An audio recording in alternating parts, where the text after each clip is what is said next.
Hey everyone, welcome to another episode of Table Talk. I'm your host, Jake Combs, and right now we're going to be taking a look at first an update on my current work in progress, which I showed you earlier in the week, the Tusk boss on Maw-Grunta.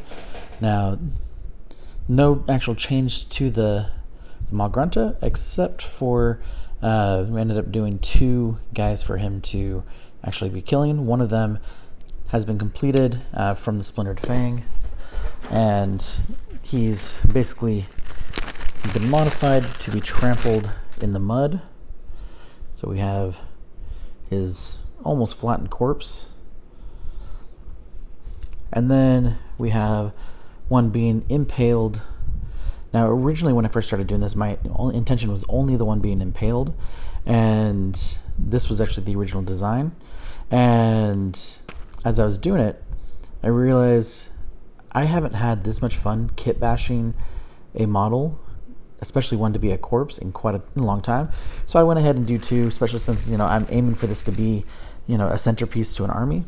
So using a second one, kit bashed him, basically using different legs and arms from different other models in the kit.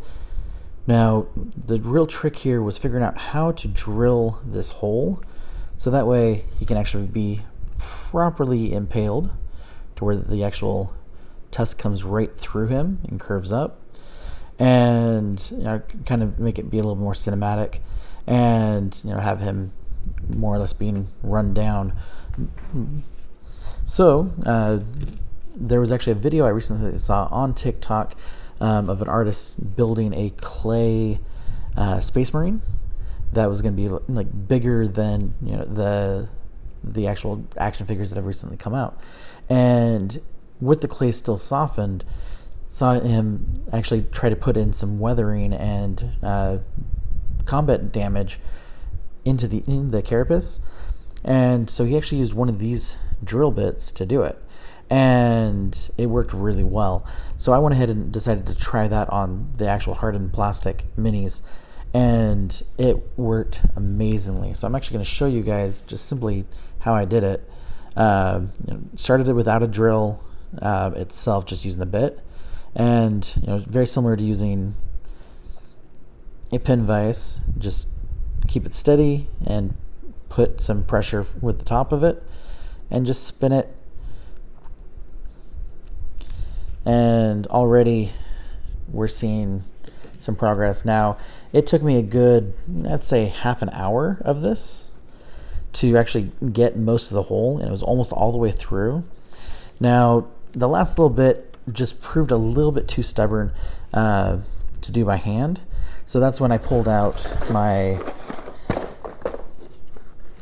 actual drill and just had it on its lowest setting with a torque at 3. I didn't actually adjust the torque at all. That's just where I had it on from the last time I actually put some screws in the wall for hanging pictures and stuff. But doing that just on the lowest speed setting was perfect for drilling, and got it almost all the way through to where you can actually see just a little bit of the actual tip coming out. And what I did is I backed it out and came at it from the other direction to finish it off and open it up, and did that a couple times, going both directions with it by hand to open it up a little bit more. And now we have a perfect hole for the tusk of the Maw-Grunta to go through, and I am absolutely loving this effect, and gonna have to start actually doing more things like this in my builds. And I don't remember who the gentleman was that did that video, but whoever you are, sir, thank you so much for teaching me a new trick. I greatly appreciate it, and I know that the person who this is going to be receiving this is also going to be appreciative of the overall effect. So that's all I wanted to share with you guys today. Thank you guys for watching, and I'll catch you guys next time.